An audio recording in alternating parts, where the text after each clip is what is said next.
Students, आज हम federal board की फर्स्ट ईयर की केमिस्ट्री के 2019 के पेपर को सॉल्व करेंगे। और इसके लिए सबसे पहले हमें जो दिया जाएगा एग्जाम में वो सेक्शन ए दिया जाता है, जिसमें ऑब्जेक्टिव टाइप होता है और इसके अंदर एमसीक्यूज होते हैं। और हम ये देखते हैं कि ये 17 मार्क्स का होता है। इसके लिए 25 मिनट्स अलाउड होते हैं।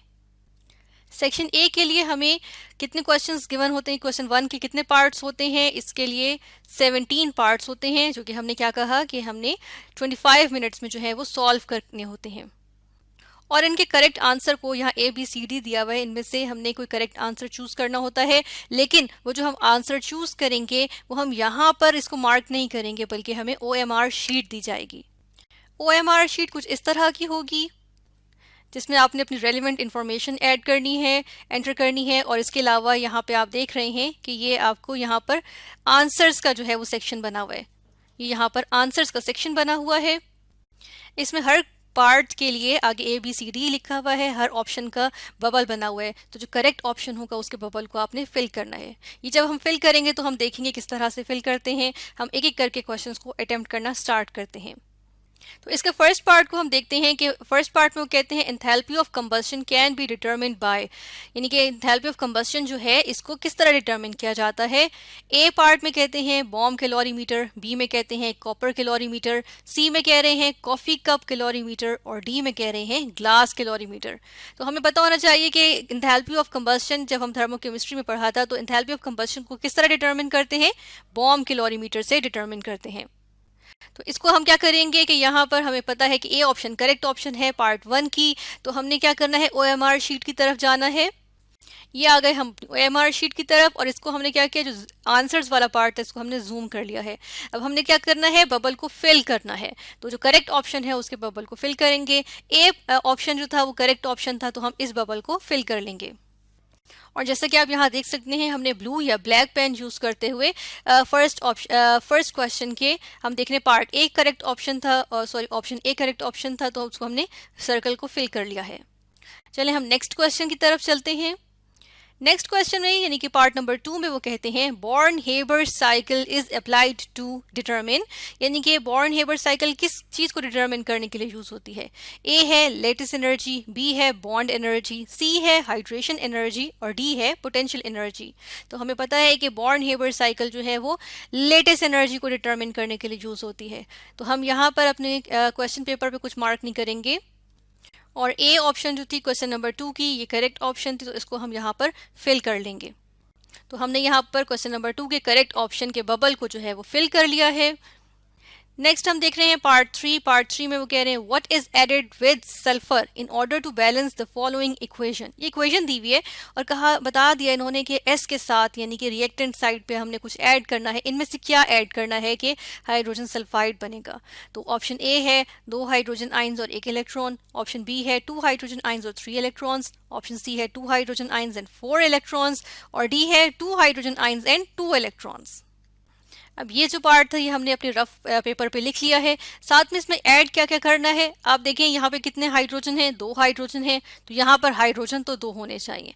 आइंस की फॉर्म में अगर यहाँ पे सिर्फ हाइड्रोजन आइंस और इलेक्ट्रॉन्स की फॉर्म में दिया हुआ है ना, तो देखिए हर हाइड्रोजन एक एक इलेक्ट्रॉन लूज करेगा। हाइड्रोजन एक ही इलेक्ट्रॉन लूज कर सकते हैं ना, तो यहाँ पर क्या आ जाएगा प्लस, यहाँ पे हम ठीक करके लिख लेंगे। तो हम यहाँ पर प्लस का साइन लगाया, हमने यहाँ पर लिखा 2 इलेक्ट्रॉन्स, क्योंकि एक एक हाइड्रोजन एक एक इलेक्ट्रॉन लूज करेगा, तभी हमारे पास 2 यहाँ पर हम देख रहे हैं ये हाइड्रोजन आइंस बनेंगे। तो हम यहाँ पर रिवर्स चल रहे हैं। तो अब देखें कि यहाँ पर ये जो हाइड्रोजन थे 2 हाइड्रोजन थे ना, तो ये अब हाइड्रोजन आइन 2 हाइड्रोजन आइंस को 2 इलेक्ट्रॉन्स मिलेंगे, तो यानी एक एक हाइड्रोजन को एक एक इलेक्ट्रॉन, तो क्या होगा ये सल्फर के साथ मिलके क्या बनाएंगे, हाइड्रोजन सल्फाइड। तो कौन से ऑप्शन करेक्ट है, इसमें से हम देख रहे हैं डी ऑप्शन जो है वो करेक्ट है। तो हम आ गए अपनी OMR शीट पे और थर्ड पार्ट जो है उसकी डी ऑप्शन को हमने यहाँ पर फिल कर लिया। अब क्वेश्चन नंबर 4 में वो कह रहे हैं which of the following has highest number of molecules in it. इनमें से कौन सी वाली ऑप्शन है जिसमें हाईएस्ट नंबर ऑफ सबसे ज्यादा नंबर ऑफ मॉलिक्यूल्स मौजूद हैं। ए ऑप्शन है 10 grams of nitric oxide, B option है 10 grams of nitrogen dioxide, C है 10 ग्राम्स ऑफ डाइनाइट्रोजन टेट्राऑक्साइड और डी ऑप्शन है 10 ग्राम्स ऑफ N2O, जिसे हम N2O को नाइट्रस ऑक्साइड भी कहते हैं। अब हमें क्या करना है कि इसको सॉल्व करना है, एक एक करके सबको करना पड़ेगा। तो हमें फटाफट से करना है क्योंकि हमारे पास इतना टाइम भी नहीं होता, 25 मिनट्स ही है। तो देखिए हम फर्स्ट वन इसमें क्या करेंगे, नाइट्रोजन का जो एटॉमिक नंबर है वो क्या है, 14, सॉरी एटॉमिक मास जो है 14 है, ऑक्सीजन का 16 है। ये क्या बन जाएगा, ये आ जाएगा 30 ग्राम्स पर मोल। चलें हम जल्दी में यहाँ पर चलें लिख देते हैं 30 ग्राम्स, नेक्स्ट में नहीं लिखेंगे, 30 ग्राम्स पर मोल हो जाएगा। फिर क्या करना है, हमें फॉर्मूला पता है, number of moles is equal to molar mass divided, sorry mass in grams divided by molar mass into Avogadro's number. जब हम करेंगे तो ये नंबर ऑफ मोल्स नहीं रहेगा बल्कि क्या होगा, ये हो जाएगा नंबर ऑफ मॉलिक्यूल्स। तो मैंने इस तरह से लिख दिया जिससे ये रिप्रेजेंट करे नंबर ऑफ मॉलिक्यूल्स को, क्योंकि हम रफ में कर रहे हैं। यहाँ पे हमने 30 लिखा क्योंकि ये मोलिकुलर मैस है, मोलर मैस या मोलिकुलर मैस है, तो हम इसको नीचे लिखेंगे, ऊपर हम लिखेंगे 10 डिवाइडेड बाय 30 ग्राम्स पर मोल, जो भी हमने यहाँ से निकाला था, ये क्या आया था 30। तो 30 यहाँ लिखा इनटू Na। अब Na निकालने की ज़रूरत नहीं है बिल्कुल भी, यहाँ पर डायरेक्ट आप करेंगे 0.3 Na, कैलकुलेटर पे आप कर लेंगे 0.3 Na। बिल्कुल इसी तरह हमने बाकी पार्ट्स को भी इसी तरह सॉल्व कर लिया है। 10 ग्राम्स था तो ग्राम्स लिखा डिवाइडेड बाय नीचे जो मोलर मैस था मल्टीप्लाई बाय एवोगैड्रोस नंबर।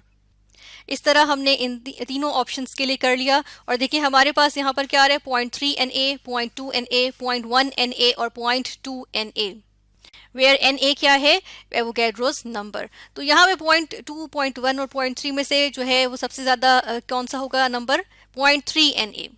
तो हमें क्या पता चला, करेक्ट ऑप्शन कौन सी है, ऑप्शन ए। इसके लिए हम जाएंगे OMR शीट पे और हमने करेक्ट ऑप्शन जो कि ऑप्शन ए था इसके बबल को फिल कर लिया। क्वेश्चन नंबर 5 में कह रहे हैं, how many moles of oxygen are needed for the complete combustion of 1 mole of butane. Butane की कंबस्शन होगी जब, तो कितने moles of 1 mole of butane की कंबस्शन हो तो कितने मोल्स ऑफ ऑक्सीजन ज़रूरत है। इसके लिए क्या करेंगे, हम ब्यूटेन की कंबस्शन को सबसे पहले यहाँ पर लिखेंगे। ब्यूटेन की कंबस्शन होगी तो देखें यहाँ पे क्या बनेगा, कार्बन डाइऑक्साइड और वाटर बनेगा, ठीक है, और एक्सेस ऑफ ऑक्सीजन की फॉर्म में होगी, की प्रेजेंस में होगी। अब करना क्या है, यहाँ पर इसको हमने पहले बैलेंस करना है इस इक्वेशन को। तो यहाँ पर हमने इसको जो है वो बैलेंस कर लिया है। अब क्या करना है, अब हमने ये देखना है कि अभी हम रफ में कर रहे हैं तो इस वजह से हम पूरा पूरा नहीं लिखेंगे। हमने लिखा कि कितने मोल्स जो हैं वो बैलेंस्ड इक्वेशन के अकॉर्डिंग कितने मोल्स ब्यूटेन के बनते हैं जब हम कितने मोल्स ऑक्सीजन के यूज़ करें। तो हम यहाँ पर देख लेते हैं कि 2 मोल्स बनते हैं ब्यूटेन, यहाँ से देखें 2 मोल्स ब्यूटेन के जो है, सॉरी बनते नहीं है, नीडेड हैं इसकी कंबस्शन के लिए। तो 2 मोल्स जो हैं वो ब्यूटेन के यूटिलाइज होते हैं, यूज़ होते हैं, पूरे पूरे कंबस्शन होती है जब हम कितनी ऑक्सीजन गैस यूज़ करें, 13 मोल्स। अब यहाँ पर मैं कोई यूनिट्स वगैरह कुछ नहीं लिख रही क्योंकि हम ये रफ में कर रहे हैं। हमारी यहाँ रिक्वायरमेंट है 1 मोल में देखने ब्यूटेन की जो है कंप्लीट कंबस्शन के लिए कितनी ऑक्सीजन ज़रूरत है। तो हम यहाँ लिखेंगे 1 और उसके बाद फिर हम यहाँ पर क्या करेंगे, यूनिटरी मेथड यूज़ करते हुए डिवाइडेड बाय 2। तो ये क्या हो जाएगा, ये आ जाएगा 6.5। तो 6.5 मोल्स चाहिए। तो यहाँ पर बी ऑप्शन जो है वो करेक्ट ऑप्शन होगी, 6.5 मोल्स। तो हमने यहाँ पर बी ऑप्शन को जो है जो करेक्ट ऑप्शन थी इसको इसके बबल को हमने फिल कर लिया। क्वेश्चन नंबर 6 में वो कह रहे हैं, which of the following orbital is of greater energy. इनमें से कौन सा ऑर्बिटल जो है वो ग्रेटर एनर्जी का होगा। इसके लिए क्विक मेथड ये होगा कि हमने ऑफो प्रिंसिपल को यूज़ करते हुए क्या किया, यहाँ पे ये बना लिया जिस तरह से हम बनाते हैं ऑफो प्रिंसिपल में। फिर हमने देखा इसमें से कौन कौन से हैं, 4D है, 6S है, 4F है और साथ में 5P है। उनको हमने एनसर्कल कर लिया कि ये रिक्वायर्ड हैं। अब देखिए पहला जो ये वाला पहले एरो में देखेंगे कौन कौन सा आ रहा है, 4D आ रहा है, फिर 5P आ रहा है, फिर 6S, ये हमने लिख दिया। फिर नेक्स्ट एरो में देखें ये क्या आ रहा है, 4F आ रहा है, ये हमने 4F भी लिख दिया। अब यहाँ से हम यहाँ की तरफ जा रहे हैं तो एनर्जी क्या हो रही है, इंक्रीज। तो हाईएस्ट एनर्जी का कौन सा ऑर्बिटल है, 4F, और 4F की ऑप्शन कौन सी है, C। तो C के जो ऑप्शन था इसकी बबल को हमने जो है वो फिल कर दिया अपनी OMR शीट पे। क्वेश्चन नंबर 7 में कह रहे हैं, when fast neutrons are bombarded on nitrogen atoms what radiations are emitted. A है बीटा रेज, बी है गामा रेज, सी है एक्स रेज और डी है अल्फा रेज। तो हमने याद रखना है कि फास्ट न्यूट्रॉन्स को जब हम बम्बार्ड करेंगे नाइट्रोजन पे तो हमारे पास कौन सी आएंगी, अल्फा रेज आएंगी। और अगर हम स्लो न्यूट्रॉन्स यूज करेंगे तो बीटा रेज आती हैं। तो यहाँ पे करेक्ट ऑप्शन, क्योंकि फास्ट न्यूट्रॉन्स का पूछा है तो alpha rays is the correct option. D option correct थी, हमने डी ऑप्शन के बबल को फिल कर दिया अपनी OMR शीट पे। 8th क्वेश्चन में कह रहे हैं, the carbon hydrogen bond length will be greater when the hybridisation of carbon is A है sp2, बी है sp3, सी है dsp3 और सी है dsp3 और डी है sp। अब हमें ये बात पता होनी चाहिए कि जितना ज़्यादा s कैरेक्टर होगा उतने ही क्या होगा, बॉन्ड लेंथ छोटी होगी। और जो हम देखते हैं कि यहाँ पर किस में एस कैरेक्टर सबसे ज़्यादा है, सॉरी यहाँ पे क्योंकि बॉन्ड लेंथ ज़्यादा देखनी है, ग्रेटर किसकी होगी, तो इसका मतलब एस कैरेक्टर सबसे कम होना चाहिए।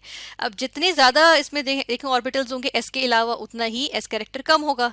एस पी में इसका मतलब एस कैरेक्टर सबसे ज़्यादा है। तो और यहाँ पर देखें एस के अलावा कितने ऑर्बिटल्स सबसे ज़्यादा किस में है, इस वाले में ना, सी ऑप्शन में। एस के अलावा कितने ऑर्बिटल्स हैं, 4 और ऑर्बिटल्स हैं। इसका मतलब सी एस कैरेक्टर इसमें जो है वो सबसे कम है, तो बॉन्ड लेंथ इसकी सबसे ज्यादा होगी कार्बन हाइड्रोजन की। तो हम देख रहे हैं सी ऑप्शन करेक्ट है। तो 8 की क्या ऑप्शन हुई, सी ऑप्शन करेक्ट हुई, और इसको हमने यहाँ पर बबल इसका फिल कर दिया। क्वेश्चन नंबर 9 में कह रहे हैं 1 atmosphere pressure is equal to A 101, sorry ये है 101.325 पास्कल, बी ऑप्शन है 101.325 बार्स, सी ऑप्शन है 101.325 न्यूटन पर मीटर स्क्वायर, डी ऑप्शन है 101.325 किलो पास्कल। अब यहाँ पर हम देखेंगे कि 1 एटमॉस्फेयर प्रेशर जो होता है वो इक्वल होता है 101.325 न्यूटन पर मीटर स्क्वायर के, यानी C option is the correct option. तो हम अपनी OMR शीट की तरफ जाएंगे और हमने करेक्ट ऑप्शन के बबल को फिल कर दिया। क्वेश्चन नंबर 10 में कह रहे हैं in which of the following pairs both gases will diffuse at the same rate. कौन सी गैस के पेयर्स यहाँ पर जो एक साथ एक ही रेट पे जो है वो डिफ्यूज करेंगी। अब हमने डिफ्यूजन के ऑफ गैसेस के बारे में जब पढ़ा था तो हमने ये देखा था कि rate of one gas divided by rate of 2 is equal to under the root of molar mass of second gas divided by molar mass of first gas. अब इसमें देखिए कि अगर आप यहाँ पर, इसका मतलब ये हुआ कि अगर M2 और M1 जो है वो सेम हो, मोलर मास जो है वो दोनों गैसेस के सेम होंगे, तो रेट जो है वो भी सेम होगा। अब हम यहाँ मोलर मासेस देख लेते हैं। अब यहाँ पर देखिए फर्स्ट वन में H2 का मतलब है कि मोलर मास क्या है 2, और हीलियम क्या क्या होता है 4, ये सेम नहीं है। इसका मतलब हम बी ऑप्शन पे आते हैं। इसमें नाइट्रोजन का क्या है N2, तो इसका मतलब क्या है 14 + 14 इंटू मेक्स 12, सॉरी 28। और कार्बन मोनोऑक्साइड का यहाँ क्या होता है 12 + 16, ये क्या हो जाएगा 28। फिर यहाँ पर अगर हम देखें तो ये क्या होगा, ये 28 होता है, यहाँ पे हमने किया है सॉल्व। और ये कार्बन डाइऑक्साइड का होता है 44, ये भी सेम नहीं है। और ऑक्सीजन और सल्फर डाइऑक्साइड डी ऑप्शन है, इसमें देख लेते हैं। इसमें क्या है, ये आ जाएगा 32, और सल्फर का आ जाता है 32 + 32 मेक्स 64। तो यहाँ पे सेम कौन सा है, ये वाला सेम है 28 nitrogen, B option nitrogen and carbon monoxide. तो हमने बी ऑप्शन का जो बबल था इसको हमने फिल कर लिया क्वेश्चन नंबर 10 के लिए। क्वेश्चन नंबर 11 में पूछ रहे हैं which of the following requires least energy for vaporization. Vaporization के लिए एनर्जी ऑफ वेपराइजेशन या एंथैल्पी ऑफ वेपराइजेशन किसके लिए लीस्ट होती है। तो ए ऑप्शन है क्लोरीन गैस, बी ऑप्शन है ब्रोमीन, सी ऑप्शन है आयोडीन और डी ऑप्शन है फ्लोरीन। तो हम यहाँ पर देखते हैं कि जिसके अंदर इंटरमोलिकुलर फोर्सेस ऑफ अट्रैक्शन सबसे कम होंगी उसके अंदर जो है वो एनर्जी ऑफ वेपराइजेशन सबसे कम होगी। तो हम यहाँ देखते हैं कि आयोडीन जो है वो तो सॉलिड फॉर्म में एग्जिस्ट करता है, ब्रोमीन और क्लोरीन जो है, ब्रोमीन लिक्विड फॉर्म में करता है, क्लोरीन के अंदर इंटरमोलिकुलर फोर्सेस जो है वो थोड़ी हाई होती हैं एज कम्पेयर कम होती हैं, लेकिन ब्रोमीन में उससे ज़्यादा होती हैं, और फ्लोरीन में सबसे कम होती है। इसके लिए इसकी एनर्जी ऑफ वेपराइजेशन जो है वो इसके लिए सबसे कम रिक्वायर्ड होती है। तो D option is the correct option, that is fluorine. इसलिए हमने यहाँ पर डी ऑप्शन के बबल को फिल कर दिया for question number 11। Question number 12 में कह रहे हैं sodium chloride exists in cubic and octahedral forms, this phenomena is called.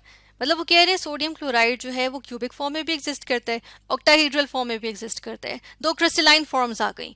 तो अब इसका मतलब हमने पढ़ा था कि सॉलिड्स अगर जो है कोई एक सॉलिड जो है मल्टीपल डिफरेंट यानी मैनी क्रिस्टलाइन फॉर्म्स में एग्जिस्ट करे तो वो क्या होती है, पॉलीमॉर्फिज्म होती है।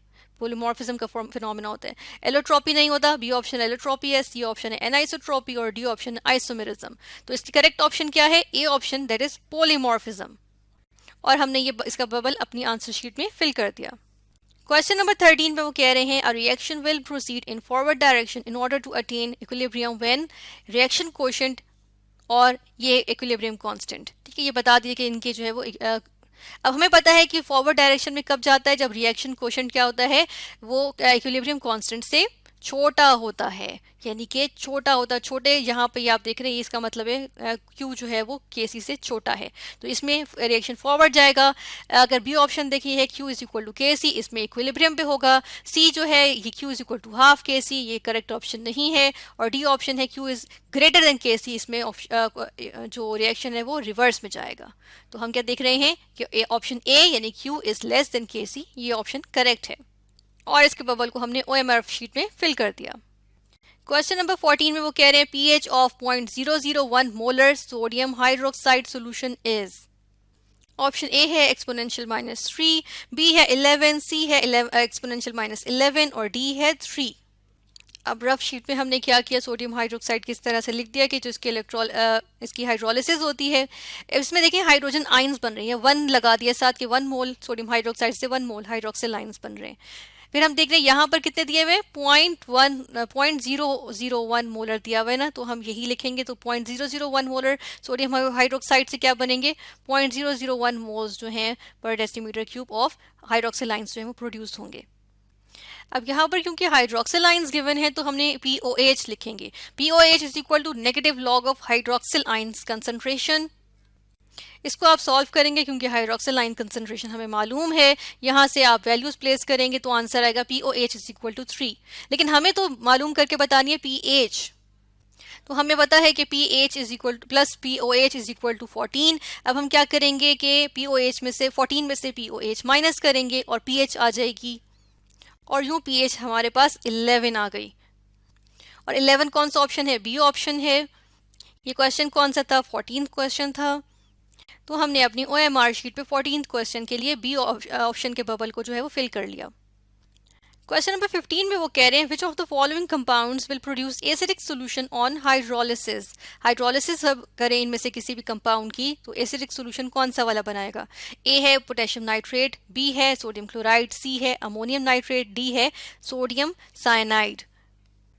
अब इसके लिए हम सोचेंगे कि ये कौन कौन से एसिड और बेसिस से आए होंगे। तो देखें पोटेशियम नाइट्रेट किससे आया होगा, पोटेशियम हाइड्रोक्साइड से, और ये नाइट्रिक एसिड से। दोनों जो है स्ट्रॉन्ग एसिड और बेसिस हैं, तो ये तो एक न्यूट्रल सॉल्यूशन बनेगा। बी ऑप्शन है सोडियम क्लोराइड, ये भी देखें स्ट्रॉन्ग एसिड और स्ट्रॉन्ग बेस से मिलकर बना होता है, तो ये भी सॉल्यूशन क्या है, न्यूट्रल सॉल्यूशन बनेगा। फिर हम देख रहे हैं यहाँ पर है अमोनियम नाइट्रेट, तो अमोनियम हाइड्रोक्साइड और ये नाइट्रिक एसिड से आया होगा। तो अमोनियम हाइड्रोक्साइड जो है वो क्या होता है, ये एक वीक बेस होती है और nitric acid is strong acid. तो यहाँ पे हम देख रहे हैं कि सोल्यूशन कैसा बनेगा, हाइड्रोलिसिस होगी तो एसिडिक सोल्यूशन। और डी ऑप्शन में हम देख रहे हैं ये सोडियम हाइड्रोक्साइड और हम देख रहे हैं हाइड्रोजन साइनाइड से आया होगा। तो हम देख रहे हैं hydrogen cyanide is a weak acid, और जो सोडियम है ये स्ट्रॉन्ग जो है वो sodium hydroxide is a strong base. तो हम देख रहे हैं ये वाला तो हाइड्रोलिसिस पे बेसिक सॉल्यूशन बनाएगा। तो सी ऑप्शन है जो हम देख रहे हैं कि ये एसिडिक सॉल्यूशन बनाएगा बिकॉज ऑफ स्ट्रॉन्ग एसिड की जो यहाँ पे A9 है। तो सी ऑप्शन क्वेश्चन नंबर 15 के लिए करेक्ट ऑप्शन थी, इसको हमने यहाँ पे इसके बबल को फिल कर लिया। अब क्वेश्चन नंबर 16 में वो कह रहे हैं the units of rate constant and the rate of reaction will be the same when order of reaction is. Rate constant और रेट ऑफ रिएक्शन के यूनिट्स कब सेम होंगे, कौन से वाले ऑर्डर के लिए सेम होंगे, ए 2 ऑर्डर 2, बी ऑर्डर 3, सी 0 ऑर्डर, डी 1 फर्स्ट ऑर्डर। तो हम देखते हैं कि 0 ऑर्डर के लिए जो है वो यूनिट्स ऑफ रेट कांस्टेंट और रेट ऑफ रिएक्शन जो है वो सेम होते हैं, यानी सी ऑप्शन 16 क्वेश्चन के लिए। हमने 16th क्वेश्चन के लिए सी ऑप्शन को के बबल को फिल कर लिया अपनी OMR शीट पे। 17th क्वेश्चन में कहते हैं which of the following is not a pair of partially miscible liquids. इनमें से कौन सा पार्शियली मिसिबल लिक्विड नहीं है। एनिलीन वाटर पार्शियली मिसिबल है, लिक्विड का पेयर्स है, ए ऑप्शन थी ये। बी ऑप्शन है निकोटीन वाटर, ये भी पार्शियली मिसिबल लिक्विड्स का जो है वो पेयर है। सी ऑप्शन है बेंजीन वाटर, ये दूसरे में बिल्कुल भी सॉल्युबल नहीं होते, मिक्सिबल नहीं होते, तो ये इमिसिबल है, कंप्लीटली इमिसिबल। और डी ऑप्शन है फिनोल वाटर, ये भी पार्शियली मिसिबल है। तो सी ऑप्शन बेंजीन वाटर जो है ये कंप्लीटली मिसिबल लिक्विड्स का पेयर है, तो C option is the correct option. तो हमने क्वेश्चन नंबर 17 के लिए सी ऑप्शन के बबल को फिल कर लिया अपनी OMR शीट पे। और यूं हमने सेक्शन ए के सारे क्वेश्चंस को जो है वो 25 मिनट्स के अंदर अंदर जो है वो सॉल्व करके जो हमारे क्वेश्चन पेपर है और आंसर शीट दोनों एग्जामिनर को वापस कर देने हैं।